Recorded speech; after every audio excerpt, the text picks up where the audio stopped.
Bonjour à tous, donc voilà, je fais cette petite vidéo pour partager ma cabane autonome. Donc j'ai fait un mixte entre voilà, genre les éco-maisons et puis une ZAD en fait, hein, voilà, moi j'étais pas dans le délire de faire un crédit. Voilà, pour avoir une grande maison, tout ça, ça coûtait énormément d'argent, quoi. Moi le but c'était vraiment de dépenser le moins d'argent possible, mais tout en étant le plus autonome possible. Donc voilà où je vis, une petite cabane qui fait 18 mètres carrés pour rester, on va dire, sur les coups de la loi. Alors tout ce que je vais vous montrer là, c'est pas forcément légal, hein, mais bon, quand c'est pour être libre, à un moment, je pense qu'il faut savoir aller un peu outre les lois, hein. Donc voilà, ma petite cabane, tout simplement, 18 mètres carrés, donc j'ai absolument tout fait moi-même, hein. Il y a quelques années, je n'y connaissais absolument rien en construction. Hein, donc j'ai tout appris en fait sur internet via d'autres vidéos. Donc au jour d'aujourd'hui, ben, je me suis dit voilà pourquoi pas partager. Donc la petite cabane qui est complètement équipée. Hein, donc voilà, hein, j'ai tout. Hop, la douche, eau chaude, eau froide, eau courante, hein, bien entendu. Voilà, le petit coin cuisine, le frigo à gaz, le lit ici là qui se déplie. Hein, voilà, on voit bien, ordinateur, il y a tout, j'ai l'électricité, etc. Donc l'électricité qui arrive par ces panneaux solaires, hein, tout simplement. Hein. Donc voilà, j'ai 4 batteries de 110 ampères que j'ai montées en série et en parallèle. Voilà, donc je suis sur d'autres projets. Hein. Donc là, vous pouvez voir, il y a des palettes partout, mais bon, c'est un peu le bazar, mais c'est pour continuer à construire.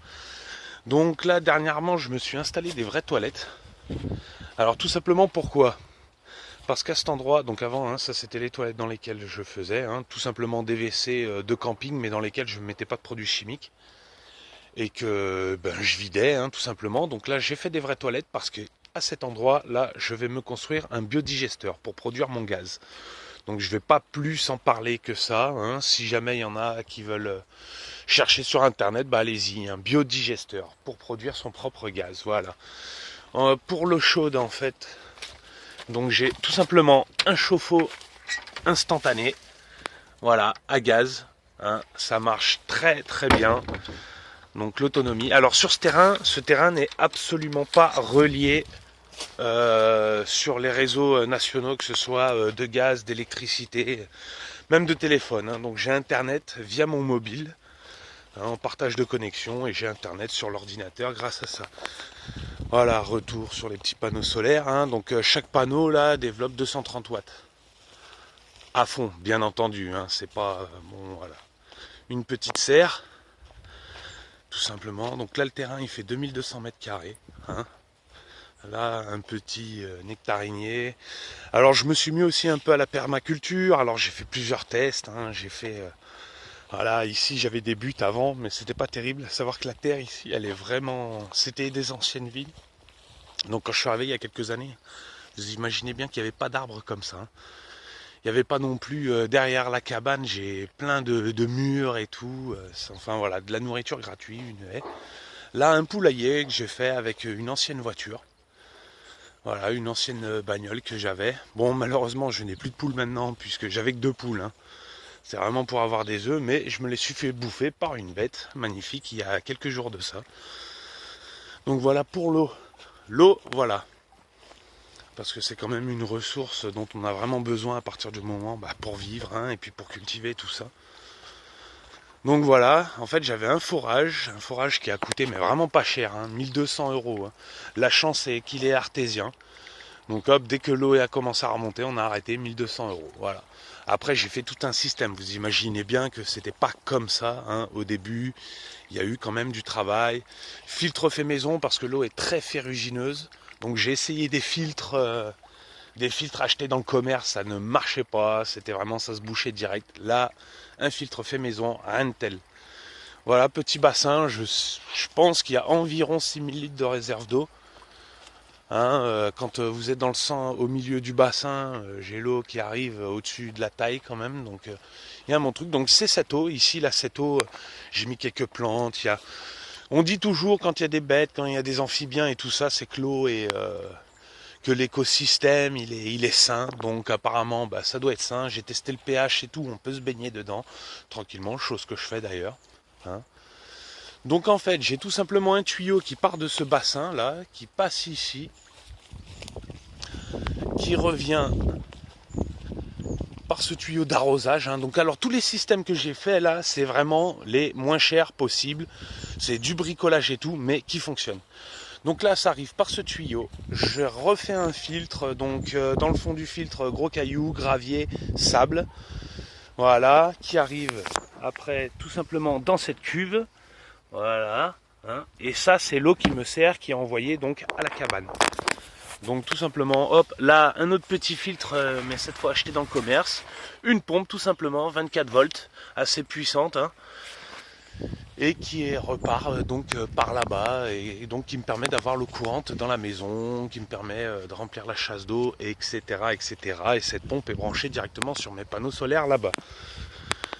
Donc maintenant on va passer un peu à la partie culture, voilà, petit coin ici tranquille, barbecue avec les amis et tout, c'est plutôt sympa. Qui fait aussi office de salle de sport, voilà, plutôt pas mal. Donc là ici mes buts, alors je suis pas autonome, je suis autonome en électricité, en eau, mais je suis pas encore autonome en nourriture, hein, loin de là, hein, voilà, chaque chose en son temps, hein. Donc voilà, tout simplement des buts de permaculture. Donc la terre ici est très très dure, sableux argileuse, hein. Donc voilà, comme vous pouvez voir. Donc je vais pas aller jusqu'en haut du terrain parce que donc ça passe encore après les barrières, hein. Il y a 2200 mètres carrés. Alors pour info, ce terrain il a coûté 8000 € avec les frais de notaire. Alors bien entendu c'est un terrain agricole où on n'est pas censé vivre dessus, mais je m'en fous, hein, voilà. La liberté de vivre comme on veut, hein. Les gens sont libres de faire des crédits sur 25 ans et de s'emprisonner pour avoir des grandes maisons. Moi, ça ne m'intéresse absolument pas. Donc voilà, pourquoi est-ce que j'aurais pas le droit de vivre comme je l'entends? Je ne tue personne, je ne vole personne. Donc voilà, c'est très bien. Je fais comme il me plaît. Et je ne squatte pas le terrain. C'est un terrain qui m'appartient. Voilà, ce terrain m'appartient. Donc je fais ce que je veux dessus, c'est tout. Donc voilà, petite butte de permaculture, les buttes de permaculture là. Alors j'ai creusé un petit peu, j'ai mis du bois dedans, j'ai mis de la paille, j'ai bouché les trous avec un peu de terre, j'ai mis de la paille, j'ai mis de la tonte, j'ai remis de la terre, j'ai remis de la tonte et j'ai mis de la paille et remis de la terre et de la paille par-dessus. Voilà, donc c'est plutôt pas mal, hein. Voilà, je suis assez content, hein. On va dire c'est la deuxième année que je cultive. L'année dernière, donc j'avais pas fait tout ce travail, j'avais juste couvert, etc. Et comme je vous dis, la terre ici, elle était pas terrible, elle est vraiment dure, c'est du béton quoi. Donc le problème qui se passait, c'est que dès que j'arrosais, qu'il pleuvait ou quoi, ça recompactait la terre.